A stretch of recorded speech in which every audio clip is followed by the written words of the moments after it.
ಅತ್ತೆ? ಭಾನುವಾರ ಒಂದು ಪೂಜೆ ಇಟ್ಕೊಂಡಿದ್ದೀವಮ್ಮ, ಬರ್ತೀಯಾ?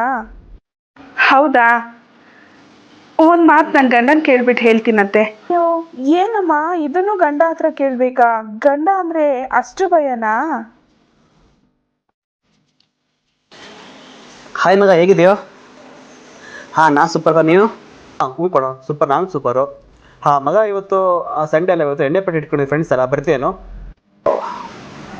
ಇಲ್ಲ ಮಗ, ಮಿಸ್ಸಸ್ಗೆ ಇಷ್ಟ ಆಗಲ್ಲ ಕಣೋ. ಏನು ಹೆಂಡ್ತಿಂದ ಅಷ್ಟು ಭಯನಾ? ಹಾಗೇನಿಲ್ಲ, ಭಯ ಅಲ್ಲ, ಅವಳಂದ್ರೆ ಅವ್ರಂದ್ರೆ ತುಂಬ ನನಗೆ ಇಷ್ಟ. ಇಷ್ಟ.